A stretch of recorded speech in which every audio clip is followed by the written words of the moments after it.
Hello and welcome back to another episode of the Big Money Stylist podcast. I'm here with Ani. Hello. I hope you guys miss us. You know what? We were only here 1 week ago. It's been a week. We used to do podcasts over an hour. We've shortened them down to like 30 minutes. Plus, I don't know if you do this. I actually listen to our own podcast because it gives me ideas for like the next podcast. I'll be honest, no. For the simple don't? fact of I don't have time to do anything. I listen to them when I'm walking in 3 times speed. So I skipped my workout this morning to work, so no. Oh. I mean, nope. Wednesdays are my days that I'm not at the salon, so I do try to take at least like a 20-minute walk, and that's when I listen to them. Or I listen to them when I'm driving, or I listen to other podcasts. But the point is, you can listen to this because people are like, where do I find it? What is it called? Well, obviously, if you're listening to it, you found it. But it's found on multiple platforms. I share it on my blog. We have a whole blog just called bigmoneystylistnow.com. You can download on iTunes. I download the little podcast app on my phone and then just search Big Money Stylist. So I just have it saved in my favorites, but I don't listen to it. If you have the podcast app, though, literally, like, it just pops up. It notifies me every week. It's like, hey, new episode. I'm like, cool. And then I can listen to a whole episode in like 15 minutes. It's great. But I really feel like if they're listening, they've probably found us. I know. That's true. That's true. Thanks for listening. No, let me tell you how to listen. No, because I post little snippets on my Instagram, either Danielle K. White or Natural Beauty Rose, and people will DM me or ask me or comment and say, where do I find this? What do I search? So, and you know what? Honestly, so that partially blows my mind because I'm like, it's a podcast. Just search podcast. Yeah, but I don't know. So anyway, there we are. So that's how you can find our podcast if you don't know how to listen to it. If you're listening to it, congratulations, you found us. Okay, turn your notifications on. We'll pop up every week. Holy shit. I feel like you're making fun of me. I am teasing you a little bit, yes. Okay, well, I'm just going off of questions that I received this morning, and people are like, where do I find it? What is it called? And I'm like, well, I said Big Money Stylist. First, you need to listen to us to find out how to hear us, though. True. Shut up, Bunny. All right, bring us in on our topic. Oh, man. Today is a little spicy. Today's an interesting one. I thought you said you have to pull your pants up. I'm like, you're wearing a jumpsuit. What do you mean? So, obviously, like a lot, we've already talked about how we're inside of the training for BMS Con 4. We have 300 some artists coming in November and some surprises. We're just so geeked and excited. Let me tell you, the more we plan BMS Con 4, and I know you know exactly what I'm talking about, which I won't say because we can't say yet, but all I know is if I wasn't training there, oh my good God, I would do everything I could to get inside because I'm so excited. I'm so excited. I'm pumped. I think because we're in it, we don't like take a step back to like be like, wow, this is really cool. Look at what we fucking did. Yeah, because you know what's so interesting? And I've had some bigger names reach out to me recently, and I am even in, I think I don't realize how big we are, like how many people actually know about us. Oh, yeah. And I guess I don't give ourselves enough credit. I'm not that I'm putting myself on the back on the show, but I'll pat you. But it's a lot of work to put on an event. Like, that's why most people don't do it. Like, people will teach smaller classes, 50 to 100, whatever. But to actually like reserve an event room, hire a video crew, hire a sound crew, it's really expensive. And if you don't have the capital to reinvest in your business, like, you're just not going to put on like big events. And so I just realized, like, in our industry, like, the fact that we're doing events the size we are is like pretty cool, and it's put us a little bit on the map. So anyways, pumped for convention for those of you who are coming. Oh, yes, we are.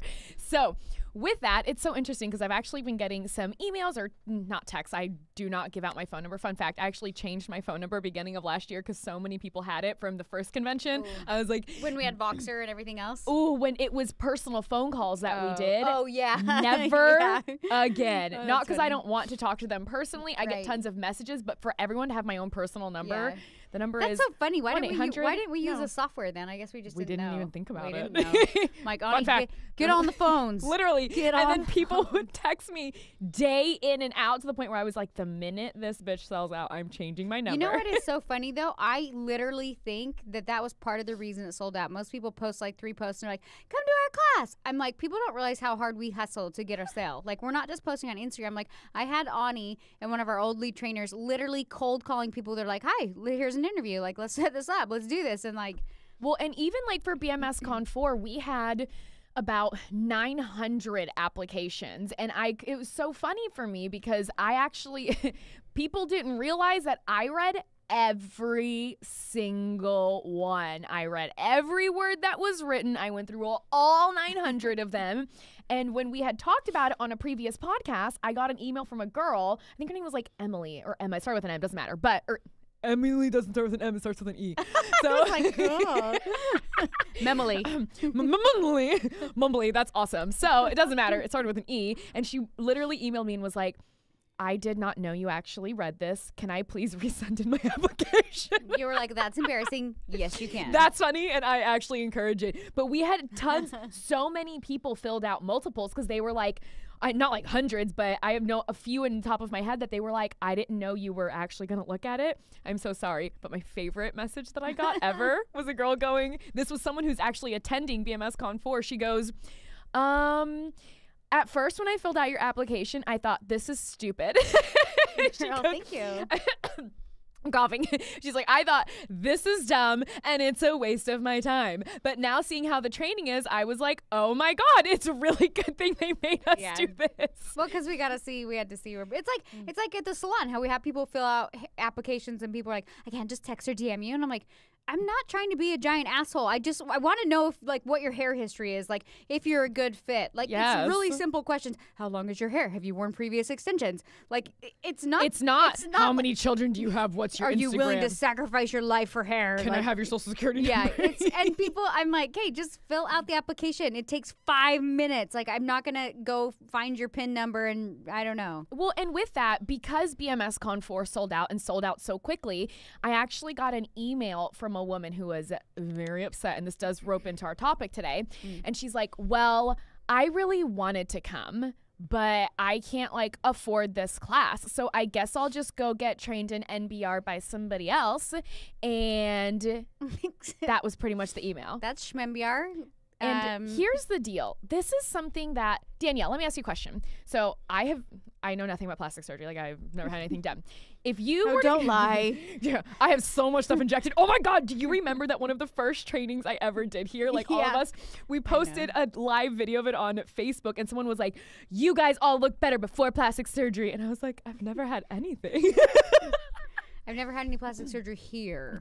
I've never, this region. Like, I had literally never had anything, like, even then nor now. I've never had Botox or injection. Like, I've never done anything. So I was like, because I didn't hear the tone in it, I'm going to put the tone I want. And in my head, she was like, I'm glad she said you guys and just didn't like single us out. Danielle, you look better. So in my head, I'm like, wow, my face must look so good that it looks like I've had plastic surgery, but I haven't. Or maybe it looks like garbage. I don't know. Anyway, though, for people who I contoured filler on, do you like it? I really just poke stuff in every morning. So I clearly have no idea how anything works. It's like, honey, why are you getting Botox every day? Like, your whole face doesn't move. I don't know. Why are your cheeks drooping? Just kidding. I've had some bad Botox, so let's not go there. There's also, yes, you have. There's also a show on Netflix called Botch Something Something, but they actually show the surgeries to fix it. I wanted to vomit, by the way. Fucking gross. Anyway, so. But yeah, I get this email from this girl, off topic, on topic, but she was saying, she's like, I want to come, but I can't come. And like, she's a little bit yelling in the email, but the point of it was, I'm just going to have somebody else come teach me NBR. That wasn't upsetting to me in the fact of like, how dare you try to go to somebody else? But what upsets me more is the fact that now I know she's going to go to someone who claims they're a trainer in NBR when, hi, if you're listening to the podcast, here's the only two.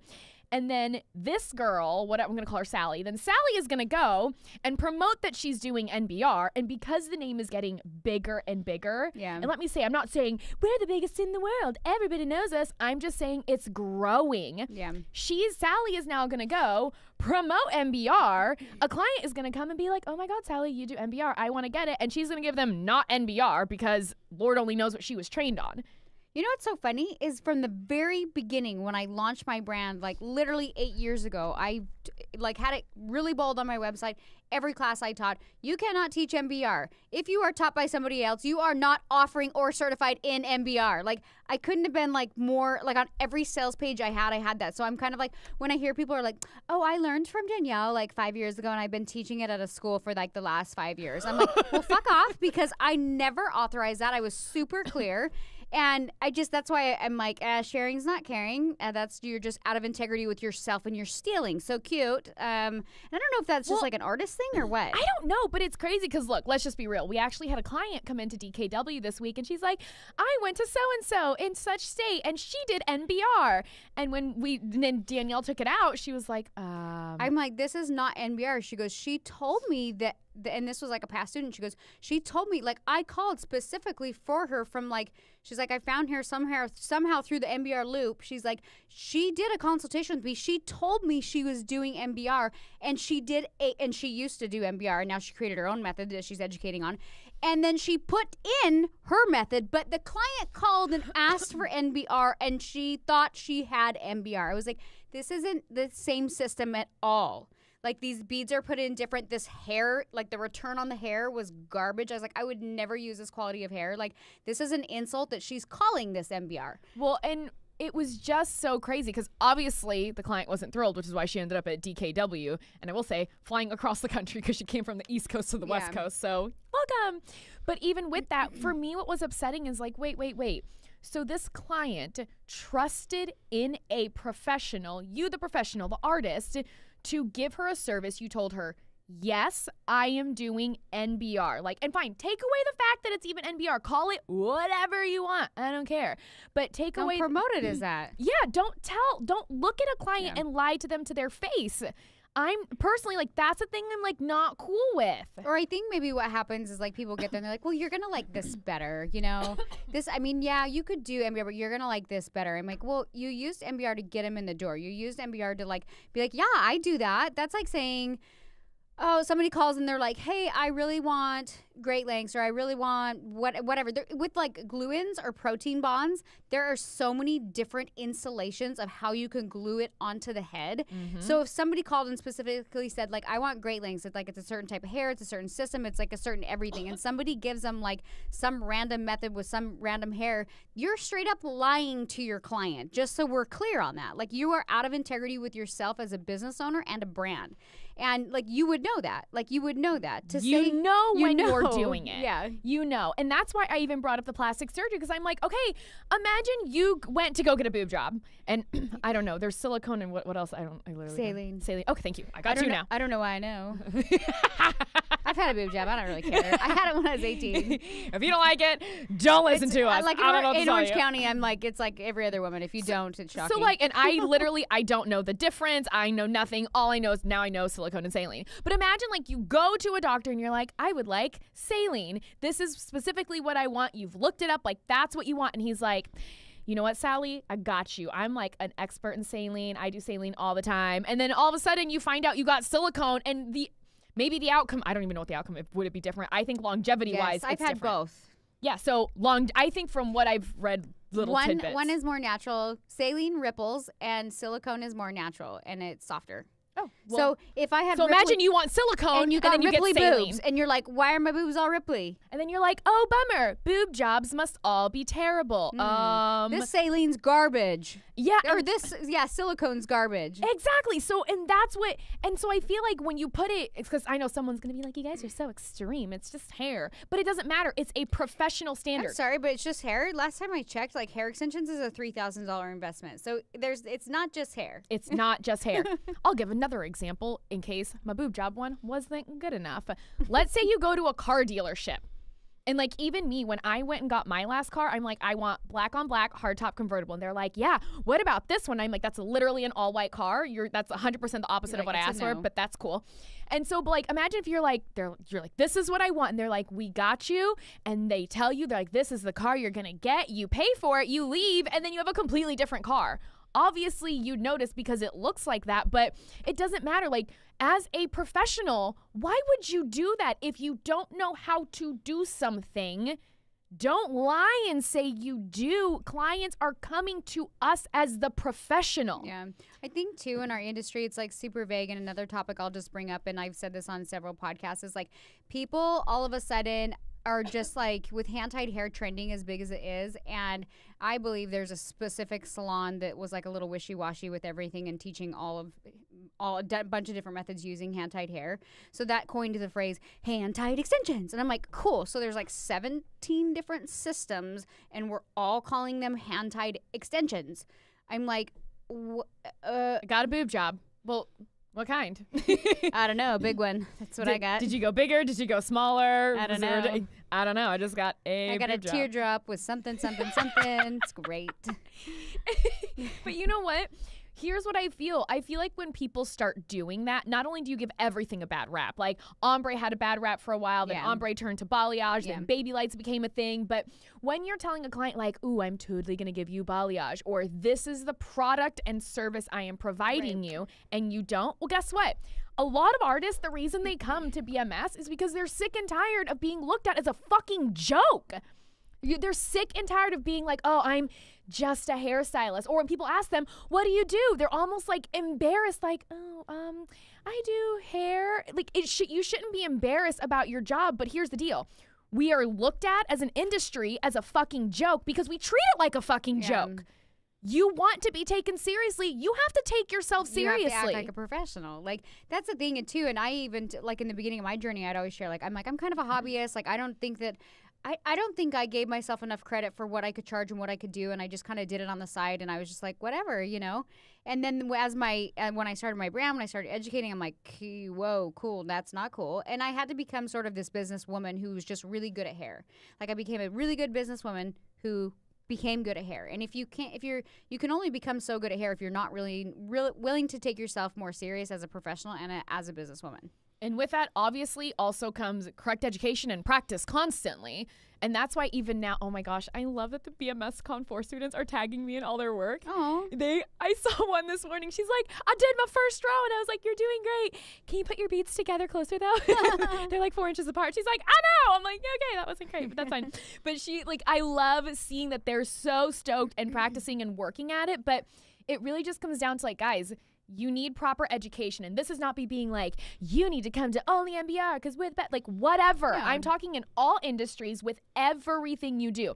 If you're going to promote yourself as some marketing fucking genius that can help people with Facebook ads, then I highly suggest you actually have an understanding of marketing. Because even with that, I know so many people, they're like, I'm great at marketing. I turned on one ad one time. And I'm like, no. There's so much that goes behind advertising that you actually need to understand. I did 35 hashtags. Nailed it. But even you know what else is know what else is interesting with marketing is everybody thinks of marketing as a social media number.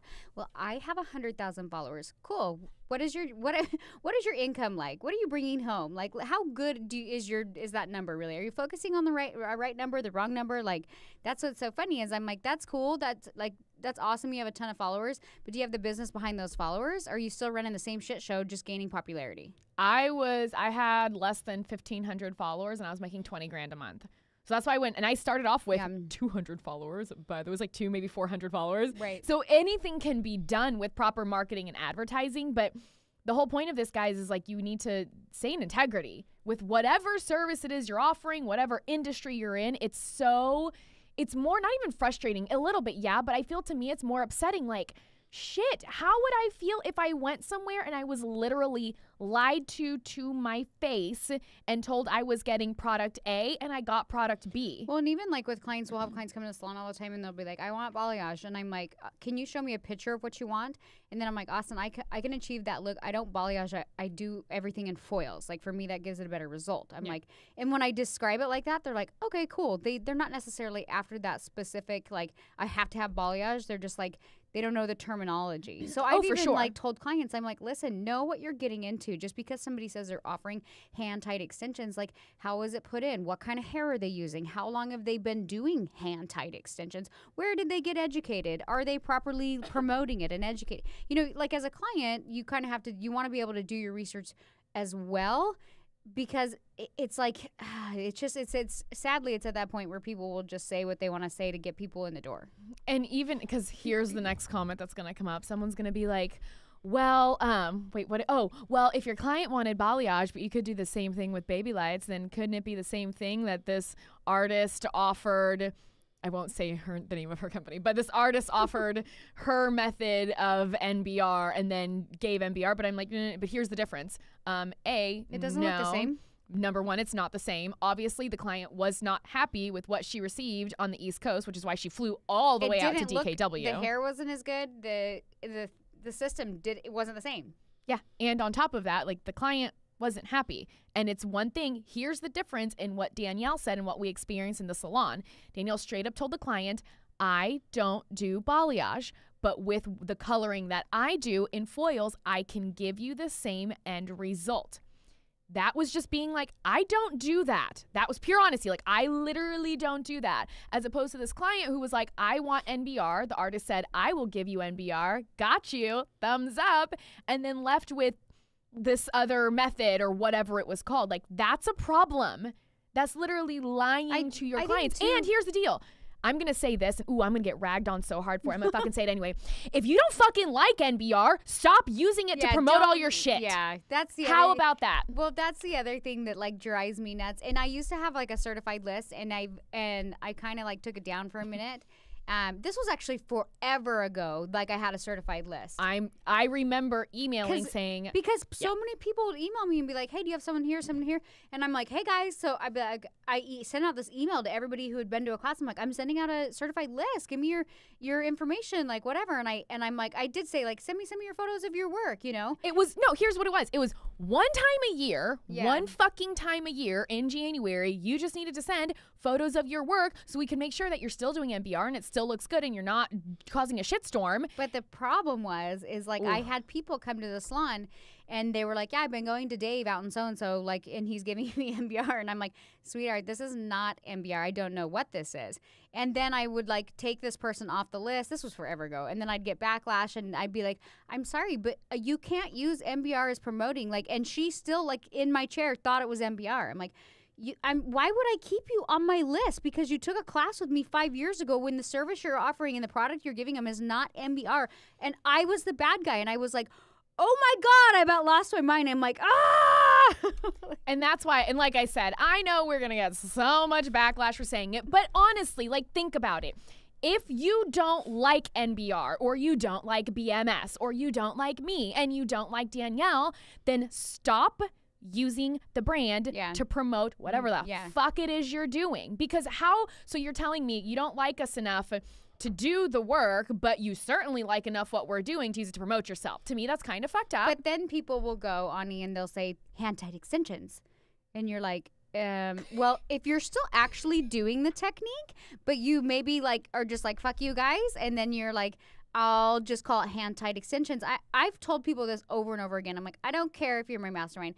I know we offer like a great product. If it's too high out of your price range, if you just don't want to be there anymore, if you need a break, I'm cool with that. Like, step out. Totally fine. Totally fine with that. But the funny thing is then people, I've seen a lot of past students, they get kind of resentful. And then they're like, they don't want to say they offer NBR. It's just hand-tied extensions. And I'm like, or it's like just some random name. And I'm like, it would actually benefit your business to, if you're still offering NBR, to just say NBR certified, because people are looking for NBR people. Well, and how about this? The client that came to the salon that was upset that she got not NBR when she was promised NBR, we actually sent her to an artist that is not in Mastermind but still does NBR and does stunningly beautiful I'm still work. Friends with people who aren't in the Mastermind but still offer NBR. Like, I'm like, awesome, good for you. I can respect your decision. That's great. If you ever want to come back in, you have to take a class to get back into our Mastermind. Yeah, and everybody knows that. A girl just DM'd me on the NBR page, and Crystal was like, hey, what do you want me to tell her? And it was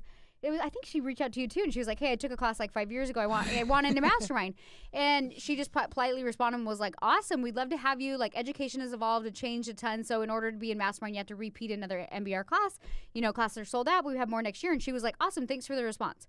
So I don't think it has to be weird. But do you know that we have a girl from Australia who's coming back for a second round?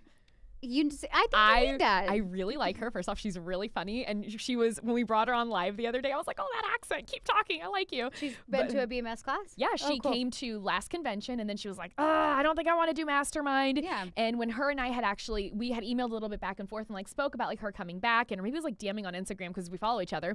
And she was just straight up like, I tried to do it alone and it's so fucking hard. She's like, I just need more help. She's like, I see NBR growing and I see BMS growing. She's like, I'm 100% sure you guys are going to go international. She's like, I want to be the trainer in Australia. And I'm like, girl, I'll come train you in Australia. Like that one sounds like fun. Just kidding. But it actually really does. But it really is like, it is progressing. Like next year, for example, like we have a few platform artists that are not holding actual trainings because this year our whole goal was to train them. Like this is a thing that I've seen is like people grow so quickly that they're just like, you're a trainer, you're a trainer, you're a trainer. It's like Oprah, you're a trainer, you get a car, you get a car, everybody gets a car.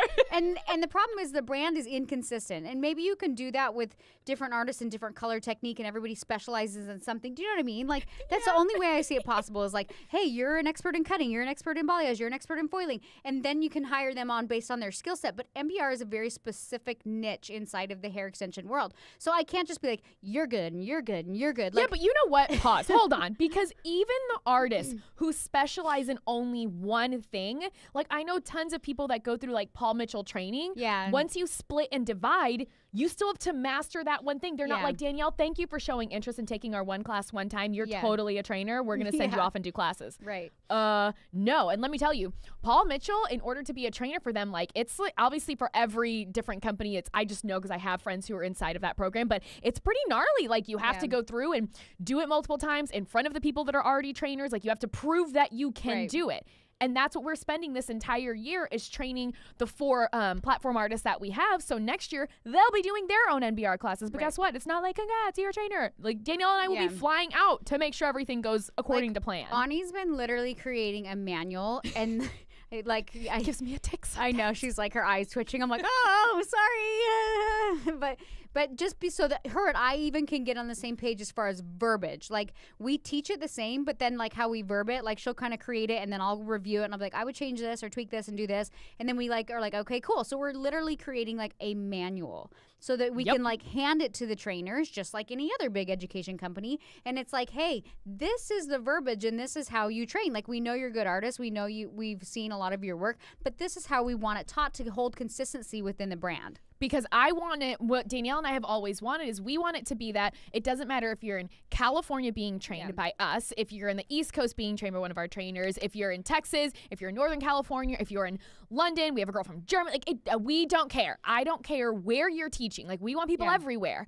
But I want to know that if you're with me and Danielle here in California, you're hearing it this way. I want to know that if you're somewhere else, you're hearing it the exact same way. And you know what? The same goes for inside of your salons. If you're the salon owner and you're doing NBR or whatever it is you're doing and you're passing off clients to an assistant or to another stylist, you want to speak the same language. You want them to be able to look at the notes that you wrote and say, oh, this is what she did. Great, I can do that too. Well, and I think a lot of salons will do that as far as even how they color. They'll bring in artists and they're like, we're going to train you how we color so that the brand stays consistent in the service that we're offering. So that everybody, if you do lived-in color, then everybody can kind of do that lived-in color. If you do balayage, then everybody can kind of do that balayage. And they train them like how they do their own systems even down to color.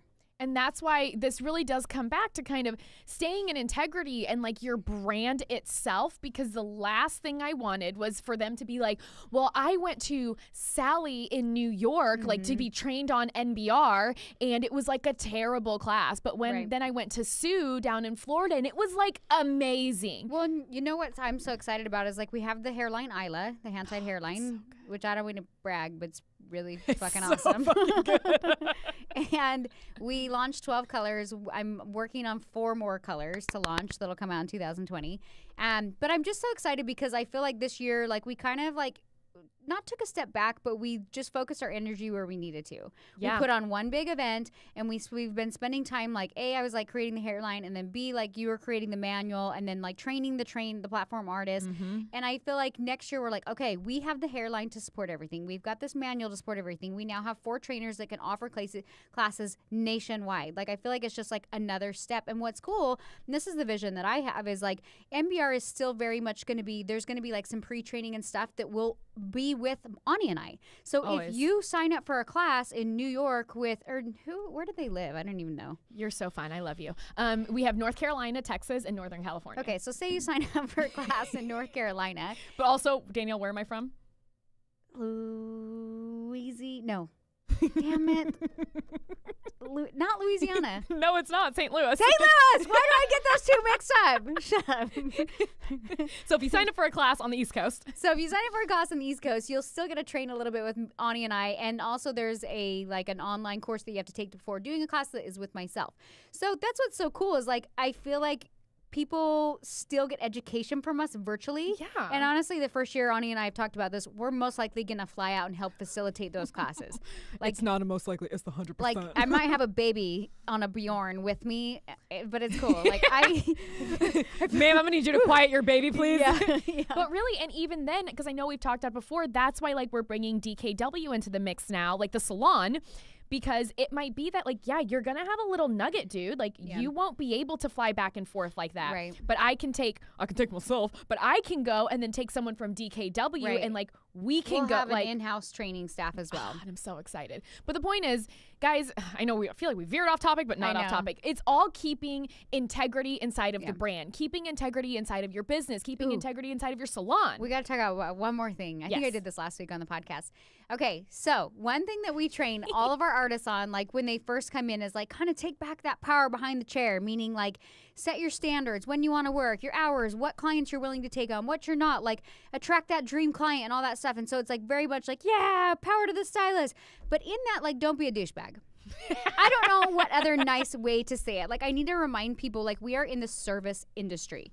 So you have to, and we talked about this on last week's podcast, like being able to like take feedback, whether it's like a client didn't like the experience or whatever it is. Like, you can't be that person that's like, I only attract like-minded clients. Like, you don't have to go out with drinks with every single client. Like, you have to understand, like if you go to a good restaurant or a good hotel or whatever, you want it to be just an amazing experience because it's like it's a nice hotel or whatever. So I would just like challenge you guys out there, like, don't have a big enough ego where you're like, well, I don't like her, she's off the books. Like, why don't you like her? Or even if a client comes back and they're like, hey, this part is a little weird, or can I have this fixed? Don't be like, she didn't like my work, I'm never doing her hair again. Yeah. Ooh, that is the one that, I think like, it's grinds my hard. gears. It's because, like, as an artist, like, we just put a lot of love and energy into our work. Like, we just do. And so when somebody comes back and they're like, I don't like this piece, and you're like, I don't like you. Like, really? Like, reel it in. Like, the energy gets weird. And I've been there so many times, and I got to this place in my career where I was like, oh, okay, yeah, you know what? And I swear to God, 9 out of 10 times, if they come back and they say something, I'm like, you know what? I was actually thinking that when they left. I wanted that money piece to be a little bolder, but I didn't say anything. And like, so then I'm kind of like, all right, come back in. Yeah, totally. I was actually thinking that, but whatever. So now I've tried to be good about, like, if I feel weirdness, like at the appointment, I'm like, what do you think? Do you want more lowlights? Do you think we need another highlight? Or just trying to get like feedback from the client. But my point is being like, you have to be able to understand, like, you don't have to be best friends with every single client that sits in your chair. But we are in the service industry, and try to remember that. And the other thing that I see a lot, and this is kind of on topic, off topic, that drives me nuts, but there's a social mannerism that you should have as a stylist. Like, if you find yourself sitting there doing somebody's hair and you're just talking about yourself, don't do that. And here's the deal, because I understand social etiquette behind the chair 101. Social etiquette, shit. Can we pause this and do an entire podcast on this next time? We should. We're gonna put a pin in this because social etiquette behind the chair. Etiquette behind the chair is something that I literally just told our artists, and I was like, guys, some of you seem crazy or sad all the time. Or some days I've heard assistants say things and I'm like, reel it in. And I am someone who's never offended. So, you know, if I'm thinking, did that just come out of your fucking mouth? That you should not have said it. Because if I'm thinking it, you should never say that. So with that being said, though, we will definitely talk about that next podcast for sure. Well, I just want to say, like, remember as an artist that if you're feeling like triggered by a certain client or appointment or whatever, like, ask yourself, like, how did I play a part in feeling triggered the way I am? Like, remember that, like, what could you do to make what could you make their service better? What could you do better as a salon owner? What could you change to implement so that the experience doesn't happen again? And for me in my career, I know that that's helped me a ton.